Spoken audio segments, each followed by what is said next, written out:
रामचरितमानस। जब नारद जी ने राम जी से पूछा, हे प्रभु, आपने मुझे विवाह क्यों नहीं करने दिया? रामचरितमानस से प्रेरित कथा, नारद जी का अहंकार और प्रभु श्री राम की लीला।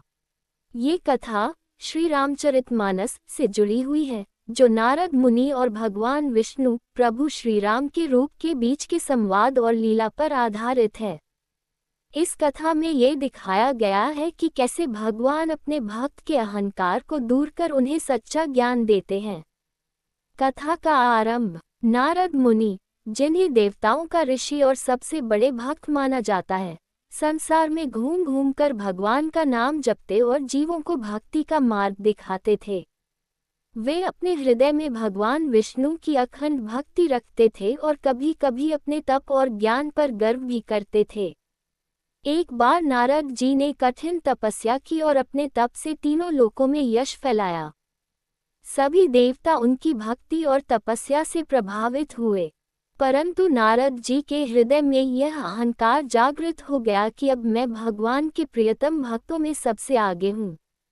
भगवान विष्णु ने यह अहंकार देखा और सोचा, यदि नारद का ये गर्व बना रहा तो यह उनके भक्ति मार्ग में बाधा उत्पन्न करेगा। इसे दूर करना आवश्यक है। माया का प्रपंच। इसी बीच नारद मुनि एक सुंदर वन में भ्रमण कर रहे थे। वहां उन्होंने देखा कि एक अत्यंत दिव्य और सुंदर नगरी बसी हुई है। यह नगरी भगवान की माया से उत्पन्न थी। नारद मुनि उस नगरी के राजा से मिलने पहुंचे। राजा ने उनका आदर सत्कार किया और बताया कि उनकी एक अत्यंत सुंदर कन्या है, जिसके विवाह के लिए वे योग्य वर की खोज कर रहे हैं। जब नारद जी ने उस कन्या को देखा तो वे उसकी सौंदर्य पर मोहित हो गए।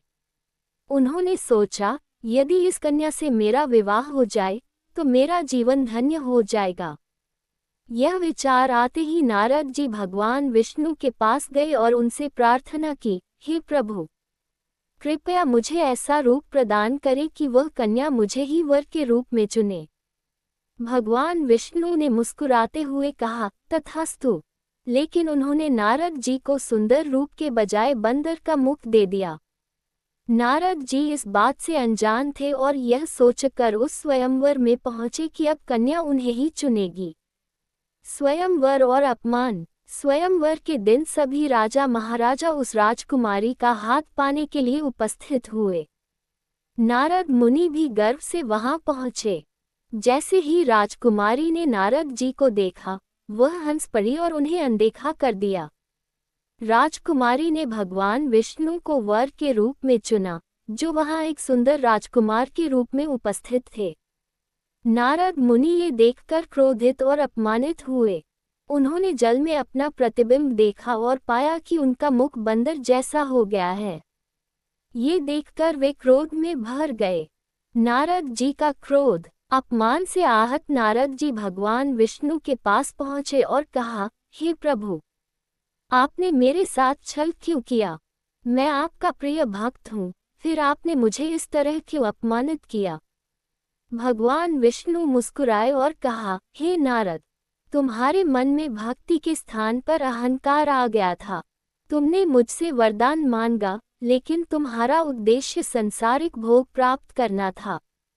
भक्ति का मार्ग त्याग और विनम्रता का है, न कि अहंकार और मोह का।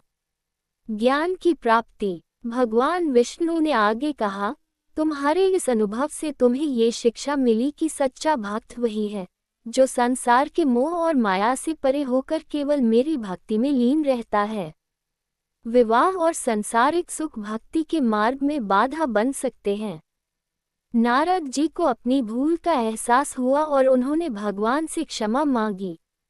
वे समझ गए कि भगवान ने ये लीला उनके अहंकार को नष्ट करने और उन्हें सच्ची भक्ति का महत्व समझाने के लिए रची थी।